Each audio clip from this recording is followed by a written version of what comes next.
welcome to BA Brew. I'm Lisa. Hi, I'm Felicity. I'm Debbie. So today we've got Felicity Cowie here. So we met Felicity at the Business Change and Transformation Conference back in March, I think it was, wasn't it, Felicity? So only a few weeks ago. And Debbie and I were lucky enough to attend Felicity's session. All about, as you can see in the background, 50 mighty words, which is a technique that Felicity put together off the back of a glittering sort of career in journalism. So first of all, tell us a little bit about that, Felicity. So you've done some really high-profile breaking news work, haven't you, over the years? Yeah, I started working as a journalist when I was about 15, just working for local papers and sort of got away in that way. But then I was a journalist for about 20 years. And by the end, I was an editor at Panorama, helping sort of devise their investigations. But most of the time in between those two things, I worked as a breaking news journalist for things like the BBC news channel, and ITV also used to have a 24-hour news channel, and I worked for that as well. So yes, I was. I was a sort of a generalist. I was there to kind of break whatever stories were happening. This is more and more starting to date me. I'm realising.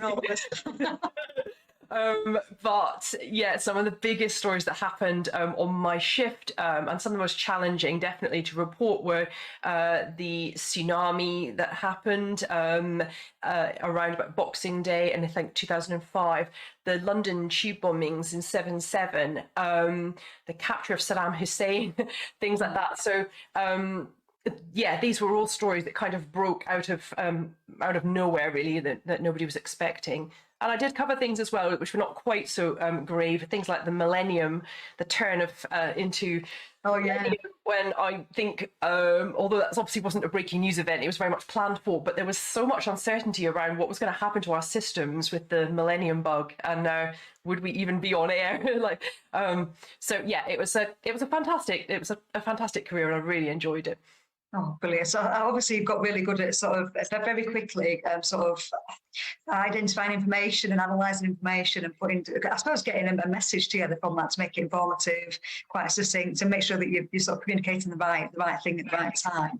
So is that how it's led to your 50 mighty words then? Can you tell us a bit about how that translates? Yes, I mean, that's exactly what happened, was that I was working as a journalist, and in order for journalists to kind of figure out what is even going on as something changes, as something breaks, happens out of nowhere, there's an awful lot of communication that journalists have to do between themselves to just figure out what's going on, what do you know, what do I know, what do we not know, and then to turn that into some sort of compelling news to then put out to audiences, and then to sustain that story as it's changing all the time, and to keep audiences clear about what's the main bits that are going on, what's known, what's not, all of that. So when I then started, I stopped being a journalist in, I think, 2010, and I started working in the corporate world, helping with communications training and troubleshooting, and sometimes helping them work with journalists. But what I kind of noticed was that training, which was so endemic in newsrooms, that kind of consistent model of how to communicate and to interrogate change and to work on it together, was really missing like a lot from just the blueprint of the corporate world. And so I realized that in bringing some of that in to the clients that I was working with, it really helped us kind of get our heads around, the inevitable sort of like huge changes that happen in large organizations. Yeah, I suppose it's really interesting that you've translated it into that business world with different audiences, stakeholders, contexts. It's brilliant. I love not the simplicity of it, but I do like the fact that it's not overly complicated. It's something you can sit and really think about. So when Debbie and I and Jonathan, actually, we sat, didn't we, and tried to do one for the company. So obviously we're a sort of training and consultancy company specialising in business analysis. And actually, I found it quite difficult to answer some of those questions, which seemed quite simple on the surface of it. But actually, when you come to sit and think about what you actually do as a company, or even if you're doing it for yourself as a person, it's quite hard to do that. So I think I can see where your expertise came in and really helped businesses with that. It is difficult. I mean, the exercise itself is quite simple. And I mean, journalists are taught, I was taught as a journalist on day one, like, interrogate things, use these questions, keep the information in play, all this kind of stuff. So and actually the police are taught the same kind of techniques. It's not particularly mysterious. But I think when I work particularly on Panorama, we would be right at the end if things had gone very wrong, and so a lot of our program titles were like the something scandal, and I became increasingly uncomfortable as I worked on that because what I realised, whilst I was proud of the work we did in shining a light on some things, was that it seemed to me, once we started to work on these investigations, that if you tracked back to where the things had started to go wrong, it was just some like fundamental communication failures, not often done out of any kind of malice, but just people working in businesses not really understanding what they were doing or why they were doing it, and then being afraid to say that. And then that snowballing into kind of like a big crisis. And so I was kind of seeing this in the businesses that we were reporting on. But at the same time, I was working in newsrooms, which they are quite, they're tough environments to work in, but there is this kind of authenticity and openness about, I don't know. And so we'd kind of be sort of like shining a light on these businesses that sort of don't know how to talk to each other and communicate, and one thing sort of goes wrong and triggers all these events, whilst in the newsroom interrogating this story by asking each other questions, saying, okay, so they've said that. Why have they said that? I don't get it. I don't understand it. Do you understand it? No, I don't understand it. And like, will you go and find out and then come back and let us know, and whatever. And I thought, well, and this was naive a bit, but I think my sort of passion was, why don't we just take this model and take it into these businesses, and then they won't have these crises and scandals because they'll be using the same confidence, I suppose, that journalists have to kind of to speak up and to challenge. So it came from that kind of ideal, but then it is a challenge. Like exactly what you said about the exercise. The exercise is quite simple, but I think in the kind of the corporate world, it's not taught. You're not taught all this when you're 20, 21, or whatever age I was when I did my formal training. And neither is anybody else around you. So you don't have this common framework where nobody takes it personally or whatever. And I think that's what I've tried very hard to do with clients, is to create places where, and actually this came out of something at the conference, to create a kind of a model where it's possible to be kind of vulnerable together without there being politics around that particularly, because the focus is on like, but how do we get this right? How do we say what we do and we don't know to each other so that we can work together? And it works very well for that. But yeah, it's a challenging model for some people, because I've worked with very large organizations who can be very guilty of, when you ask them what they do, they struggle to answer that at a high enough level where it encapsulates everything the business does, but it's still tangible. Because a lot of large companies have gone through a number of acquisitions and changes. So genuinely in the company, this kind of consensus around what do we do is actually quite a piece of work to figure out. But people feel slightly embarrassed about that. And so what can happen is they plaster over this sort of why, like we're here to kind of make the world a better place, obviously the most loose. And then because everybody's so tired of it, kind of convince themselves, oh, that'll do the job kind of thing. But that kind of lack of rigor around and clarity around what is just something that just would not happen in a newsroom. And so I kind of bring that sort of gently, I hope, compared to some of the editors I used to work with, but sort of say that's just not really saying a great deal. What do you do? Let's just take our time and figure this out so that you can get it into a few words and everybody gets what's going on here, because it solves all the problems down the line, I find. Yeah, it's so important though. I mean, communication, it's the key to everything really, isn't it? Good relationships, good business relationships. If it's done well, it just makes life so much easier in every way, doesn't it? It does. And almost every crisis after it's happened, and there's the sort of like the kind of the inquiry or the looking at why did this all go wrong, you always gets listed high up, if not the top reason, communication failures. It's always pointed to as a reason why there's been a huge loss of money or jobs, or or even life. There's this sort of failure to communicate, confusion over communications. So it's not a it's not a nice to have. It is a kind of it's sort of the fundamental thing that I think can keep your business on track, and away from too many risks, and to approach opportunities in a sensible way as well. Yeah, I like the way you talk about. I suppose you're alluding to psychological safety, where you're all in the room when you say you can openly admit that, well, I'm not sure about this bit, so we can go and investigate it further. I really like that approach. And I'm thinking for our BA community, actually, that they might actually think the same as me. And that when I saw your technique, it made me think of we have the what, why, when, how, where, who, all that kind of thing. So we always do that as BAs. That's kind of the first thing I always do in a BA project, any kind of project, really, just to get up to speed. So it's really interesting that you do a really similar thing there. How about you, Debbie? Have you drawn any other parallels with the BA world to Felicity's work? I think so, because I think it's quite interesting because I see a number of different perspectives, really, because obviously, first of all, I run a business. So exactly what you're saying, Felicity, I really hook into, because what's that phrase? It's very difficult to make something look really simple. And if you can actually state something with clarity and a conciseness that people can understand and get behind, that's incredibly powerful. And I think as a business person, that's really, really important, because that sets the scene for behaviors, for the organizational culture, for the organizational mission, really, in terms of what it's trying to do. But I think in terms of business analysis, it also applies in there as well, because we're talking about communication, and communication is between people.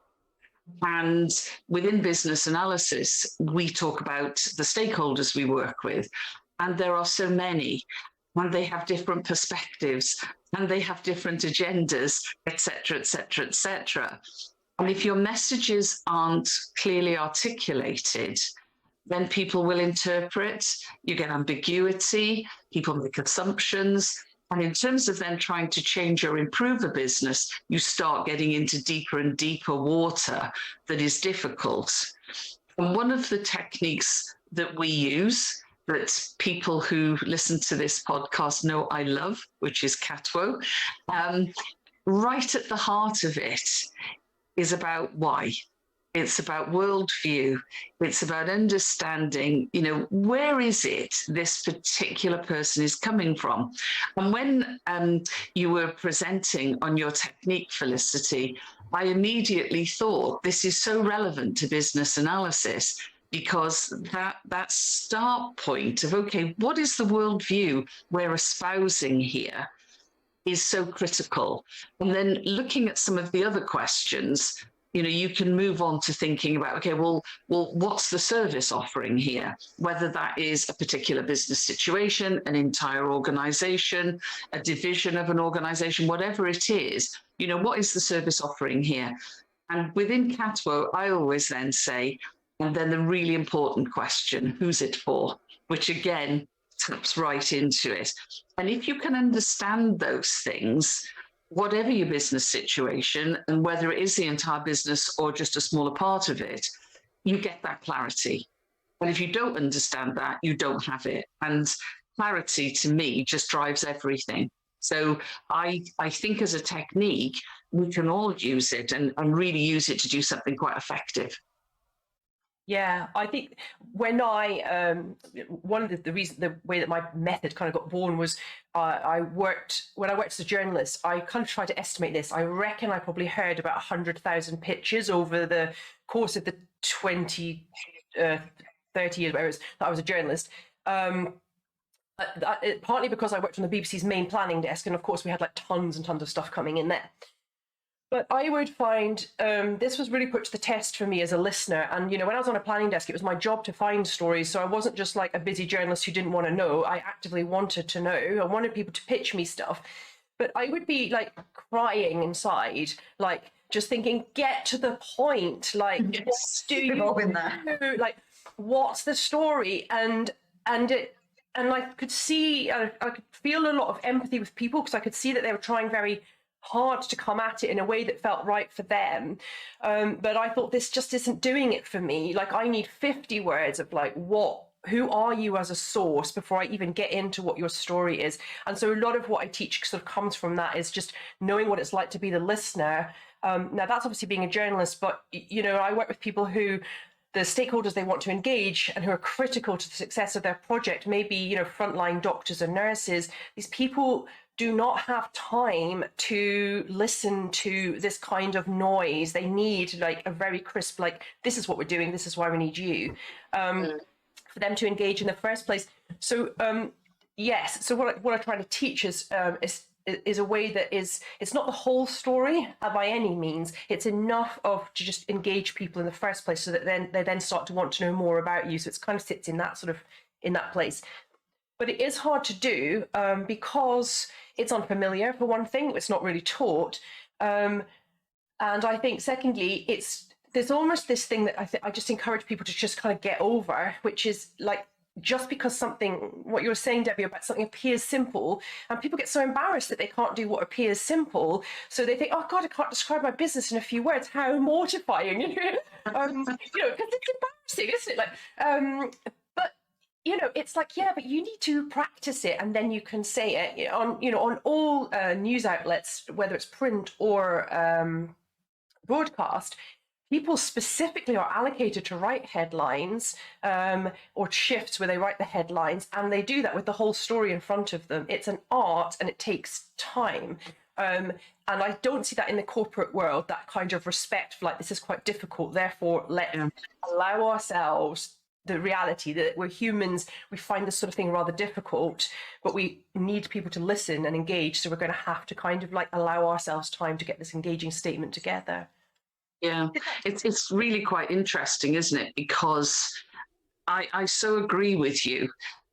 One of the things that I do is I talk about crafting a sentence, because sometimes when you're writing something, you can use all sorts of additional words that you don't actually need, and you can just take them out. And I sometimes say to the guys in Assist, if your sentence is finishing with them or with those, 9 times out of 10, you don't need those last 2 words. Okay.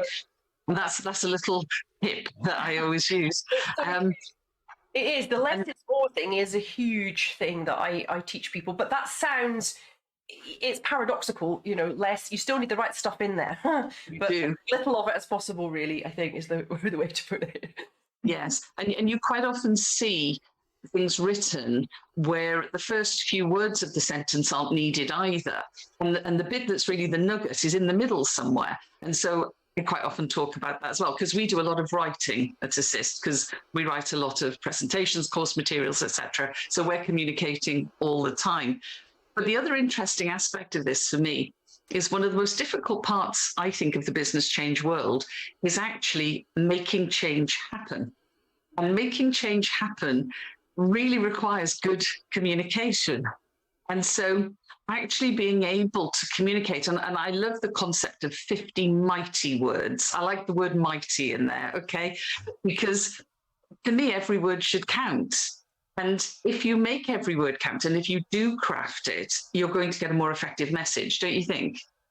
Yes, completely. I think that the words they've got a job to do, and they all need to serve a purpose. And it's not necessarily a question of having it all locked down and memorized and stuck on a wall. It's more just giving, it doesn't have to be, you can change it and things can be fluid within the 50 mighty words, but it's having that discipline of like, we need to be able to answer these key questions that listeners will have as soon as we present them with something new as quickly as possible, because people's attention spans can last for about 50 words. After that, it gets a bit difficult. And I don't think that's just because we live in a busy, noisy world. I just think that's the way we're built. It's like our brains are very efficient and they're like, okay, you're something new, tell me. But I've got this sort of little bit of, it's like, I guess it's like our algorithms. Like I want this information in this period of time and then I'll rank it. It's almost like we work a bit like that. So the 50 I find does impose discipline. And has been a very good tool for me when I've gone into work with new clients and they've sort of given me a very long description of who they are and what they do and all of this, which is absolutely fine. It's the right starting point to see what their external identity is. But the discipline of crunching that down into 50 words has really made them sort of say, actually, you know what, really huge things like, actually, yeah, we don't really do that anymore. I'm not really sure why we're saying that, because it puts it all under the microscope a bit and helps people just look at what matters to us right now. And that's obviously what you really want to tell all your stakeholders. They don't need a lot of backstory. They need they need the headlines really to decide if it's relevant for them. It's good in that way, though, isn't it? Because it helps you to, I suppose, review the business at the same time. Because while you're thinking about this, like say, it's shining a light on, well, where are we at the moment? What are we doing? It's a good opportunity for that. That is actually. Sorry, go on. Sorry, Felicity. Go on. I mean, that is how it works. And once you've sort of like crafted like what the statement is, it's not so much like that's job done. It's almost like, okay, right, so that gives you the way to engage people, but it's a way of keeping things on track and it's what newsrooms do. So they'll sort of be, okay, right, we're clear about who this story is about, but we're not really very sure how this happened. And so what will happen is that when I was sort of directing teams of people, I would say, right, can you go and find out more about the how this has happened? Then can you go and find out a bit more about like why this has happened? And so it's almost like you would allocate the kind of the workload, and in some cases even the budget, to figuring out these different answers to these questions, while having this top sort of like 50 words above it all about this is what we're trying to achieve. So it's a very good way of keeping things on track. And even for very small businesses, like I do some work with startups and founders and entrepreneurs as well, and they like it because, you know, when you're founding a business, there's so many opportunities and it can get very confusing when a big client appears and they want something slightly different from what you normally do. There's nothing wrong with that, of course, but it helps you sort of stay nimble but still stay true to your core focus by just having that in mind and thinking, well, this is what I really do. So is that actually the right fit for me? I mean, it can help businesses stay on track, which obviously if we're very small is absolutely critical. Yes, and I think that's a good point as well, Felicity, because sometimes in business, you have to decide what's in scope and what's out of scope. Yeah, it's the scope thing, isn't it? Because the creep of that is huge. And the more, and also it's not like the more things go well, it's the worse that gets. Because I've worked on projects both as a journalist and in my own business and all different, and that's happened to be quite a lot, where it started off, nobody really cares, it's quite small, I can define it all perfectly and do what I want. But the more other people start to get involved in it and bring their imagination and ideas, the more, you know, it can just completely like explode in scope. So it's a positive sign that you've engaged your stakeholders, but you then need to kind of like keep that in focus. Otherwise it can sort of like start to drown out and drag down the time. You can lose your timeline and all kinds of things, I think. I think as well, this is how it ties into sort of business analysis and business change, because, you know, we are often asked in terms of requirements for so many different things, but actually you have to come back to that essence of why. You know, what is it we're trying to achieve here? You know, who is it for? And actually, do all of these things fit within that? And as you say, and sometimes it's, well, if they do all fit, have we got the budget for it? Is it feasible for us to achieve it? But if you come back to those questions, then actually you guard against scope creep and things getting out of control, which really can be the enemy of successful change. So I think it applies at lots of levels in business. And it actually does give you some kind of power, even at the most junior level, to be honest, because, you know, I've worked with some quite terrifying people. But, you know, when I sort of said, yes, but, you know, this is what we're doing. So it's in 50 words, you know, here's the headlines of what we're doing, what we were chatting about. Okay. So now you want to do this. I get that. I totally understand that, you know, all that language, but I'm not quite sure how it fits with this. And then kind of just go quiet.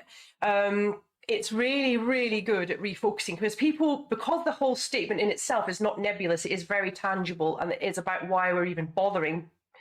You know, the pain of change, it makes a case for why put ourselves through this kind of thing. Back into people's minds is, you know, it does help an awful lot. Even if the gap between you and their experience or whatever, it doesn't really matter anymore, because it's just you're bringing it back to this common thing. And the same thing happens in newsrooms, really, where you've got the story up and running, so it's the equivalent of the 50 mighty words, the headlines really of like, right, we're coming back to this breaking news about blah, blah, blah, blah. And then behind the scenes, journalists are saying, oh, maybe we could go and find out about this, or we could send a crew out to go and like investigate this. But because you've kind of got this central story in play, I think it really does help with the kind of like, well, yes, but if we do that, then the camera's going to be stuck over in, you know, another country, and actually we might need it back here. And it just helps make those decisions in the moment, because that's what's really, that's the strength of this, really, is it's quite nimble, and you can decide as things as change reveals itself, which is often, you know, what is always what happens, isn't it? Yes. Yeah. But well, I'm just thinking about so many different applications for this, and then actually thinking of the times in my career where I feel like I've done something similar, and try to keep that focus. I'm thinking, I don't know, maybe even like this kind of principle on your CV, for example. You know, that's a bit like that, isn't it? You know, you need to sort of have that hard hitting, this is what I've done, you know, this is my experience. And also things like management summaries in business cases, responding to tender applications, things like that. There's so many different ways that this kind of thing could be applied, isn't there?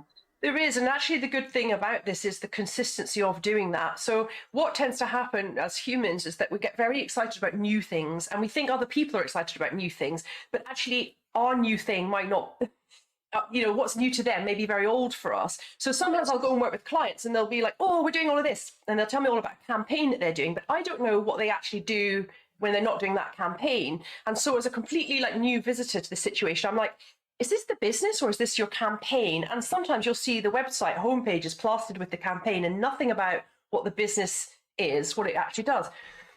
So I do spend quite a lot of time with people sort of saying to them, it's great to have this enthusiasm, but you've got to sort of appreciate that, like, you still need to put the headlines on the top of this to bring people into it. Otherwise, they just get very, very muddled about what you're doing. So, but I think because we are sort of built to kind of put like novel and new information to some extent, you'll get people sort of saying, oh no, everybody knows that. Or they'll say, or I've had like chief execs say, oh, it's very clear in my head. And I'm like, well, that doesn't, that's your head. It's not like, you know, the media, definitely not them. And it's probably not most of the people who work for you either. So it's not good enough really to kind of, to chase the novel at the expense of just doing, for the sake of, you know, a tiny few minutes of just a bit of setup of like, let's just say where we are. And I think I have confidence in knowing that works because of the newsroom background, where, you know, I work with the same team of people for maybe 12 hours on the same story if it was a big breaking story, but every meeting, and we all knew each other personally, you know, got on and, you know, by and large, but every meeting we had would be like, right, let's just recap where we are, and we would do the kind of the headlines at the top of the story to check everybody was just still like with it, because you know it can get very confusing, all this different information. But I just don't really see that happening in the corporate world. It will be like, let's have a meeting, and then it's like jump straight into some kind of tangent.